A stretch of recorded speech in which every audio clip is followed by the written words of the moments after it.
adillah pada kami, kami tak bodoh, meski memang kami tak pandai, tapi kami berjanji akan tetap mengkritik sesuai isi hati.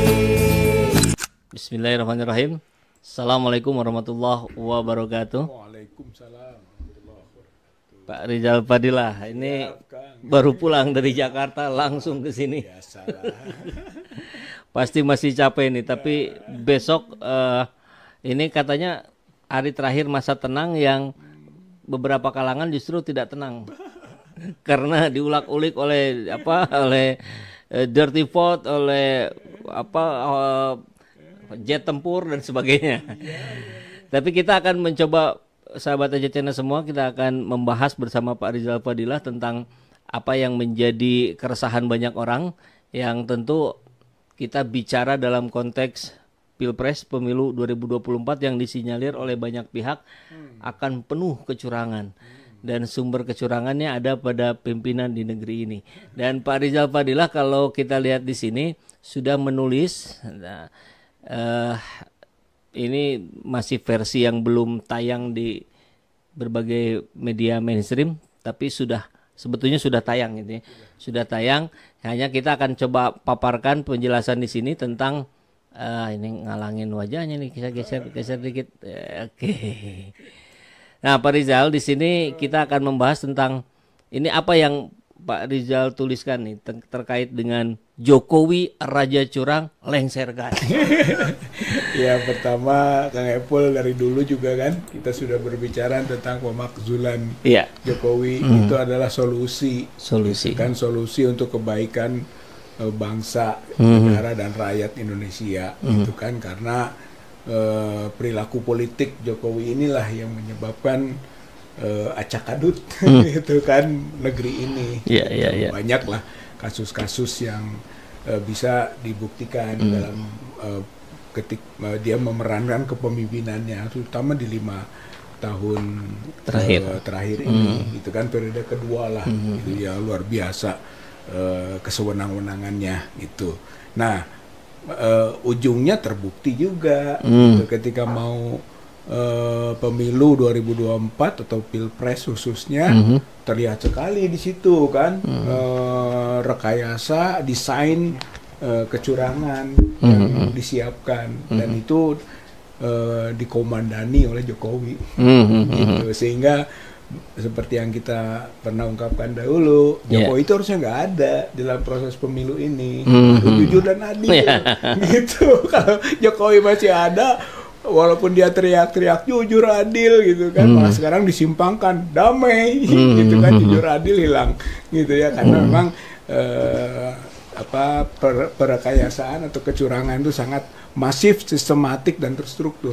TSM. Dan kalau bahasan itu kan sebetulnya kita sudah sering podcast dan membahas juga detail-detailnya. Nah, tapi kalau kembali pada catatannya Pak Rizal, ini mengutip juga yang dari Tempo. Ini bagaimana nih Pak? Ya, saya kira itu pembuktian bahwa pemilu ini di bawah bayang-bayang kecurangan.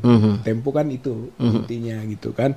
Ya, dia melihat yang mutakhir lah, dari mulai pengajuan Gibran gitu kan, yang dipaksakan, yang disebut anak haram konstitusi, ketika MK memutuskan pelanggaran kode etik, kemudian ketika DKPP menghukum ketua KPU gitu kan, dia menjadi anak haram demokrasi gitu. Itu kan mulai dari sana gitu kan.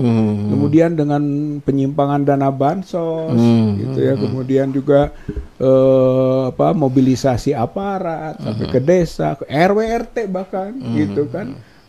TNI dan polisi juga yang kelihatannya dikendalikan untuk kepentingan suksesnya paslon nomor 2 itu gitu. Saya kira wajar kalau Tempo gitu kan menulis bahwa sekarang ini Pilpres ini di bawah bayang-bayang kecurangan.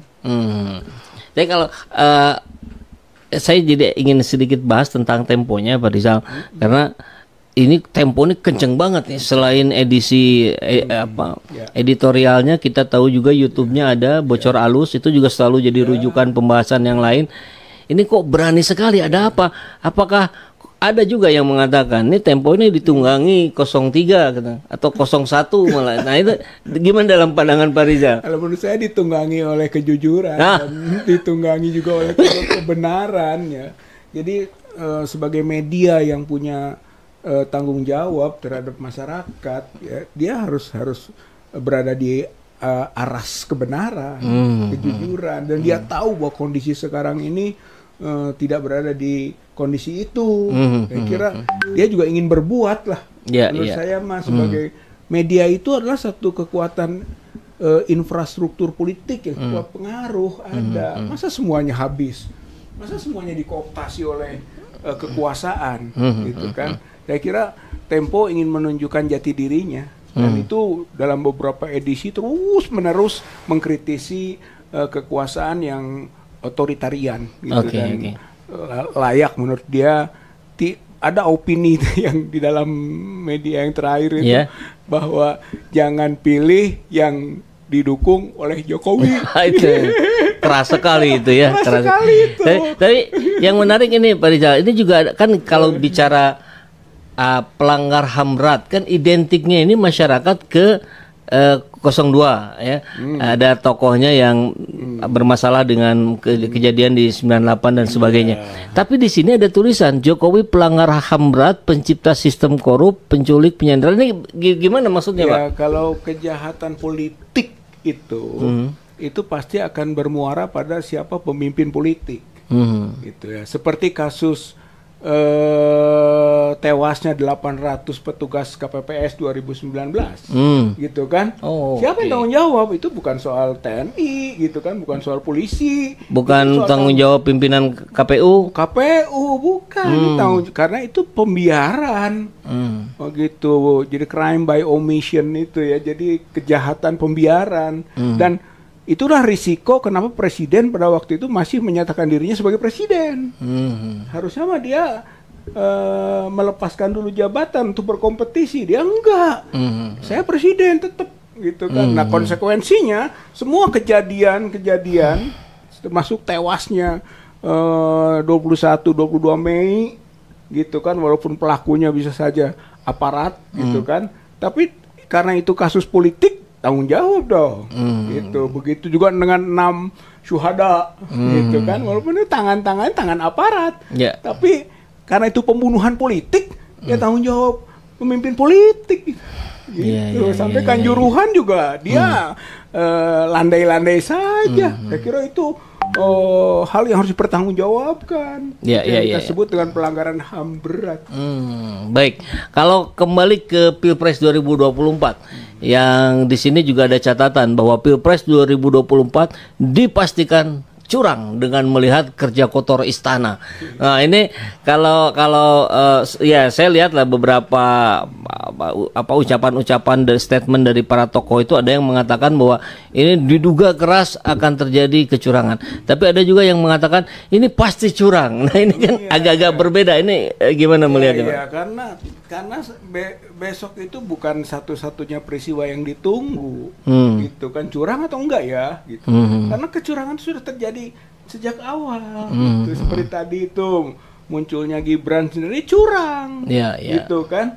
Kemudian juga lihatlah perilaku politik Jokowi, gitu kan, soal bansos, gitu kan, dana yang diambil dari APBN tapi diklaim menjadi pribadi atau juga kepentingan kelompok, gitu kan, untuk mendukung suksesnya paslon, gitu kan. Saya kira hal seperti itu menggambarkan kecurangan. Bahkan sudah mengumpulkan kepala desa, bahkan juga kepala desa diberi jabatan tahun yang lebih lama, gitu kan. Itu semua itu orang baca, lo tahu itu, gitu kan, bahwa itu curang. Jadi karena awalnya curang, tiba-tiba besok nggak curang, nggak mungkin, Pak. Gitu. Kalau saya termasuk mazhab yang meyakini pasti curang, gitu kan. Kalau dari pilihan 2 mazhab itu, ya karena apa? Awalnya sudah curang, tiba-tiba tidak curang, aneh.